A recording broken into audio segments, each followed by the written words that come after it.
Hey guys, Dave here, and this is another one of my Flash theory videos. Today, I'm doing actually three different videos, in one today. I'm recording three. This is the second one. This is my Flash video involving our favorite guy, Cisco Ramon. Oh, by the way, spoilers. If you haven't seen the last episode of The Flash, the season finale called Fast Enough, stop watching now. I don't want to spoil anything for you. But for the rest of us that have wanted to check it out, well, get this.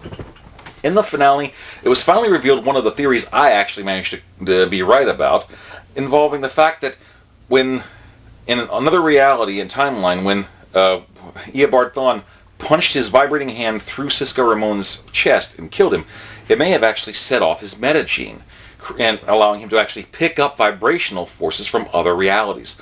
This, of course, is going to lead it into him eventually becoming the superhero known as Vibe.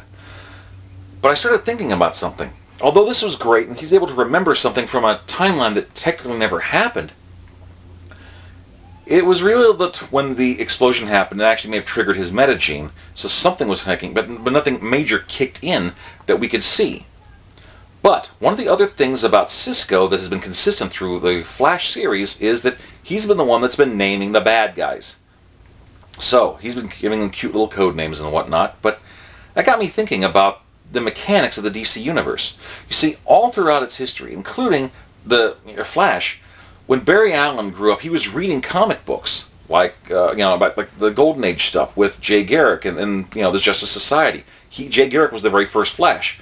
So when he got speed powers, he actually picked up a comic and was inspired to become like him. But he made his own costume and was going from there.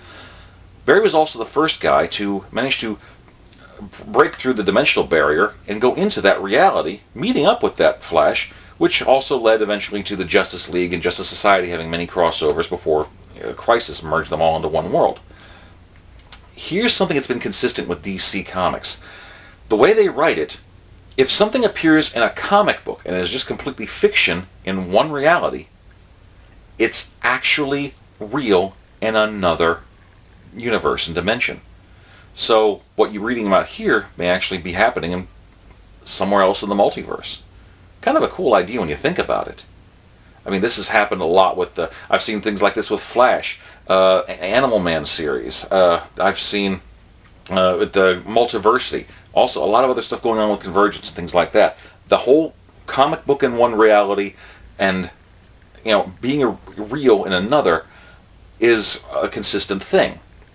So it got me wondering, if Cisco becoming Vibe is actually allowing him to sense the vibrational forces of one reality to another coming into this one, what if it wasn't just Thawne sticking his hand through Cisco's chest that set off the metagene? Maybe that was one of the big events. What about his naming all the villains? What if, with Cisco being essentially a nexus point and a sensor for all these other realities, what if Cisco, in his big imagination, what if he's not just naming the villains? What if he's remembering the names and applying them to this reality? I know it's a big theory, so what do you guys think? Please comment, like, subscribe, share. Let me know what you guys are thinking. Pass it along. Let's get the discussion going. So what do you guys think? All right, guys. Take care. Dave. Peace. Yum, yum.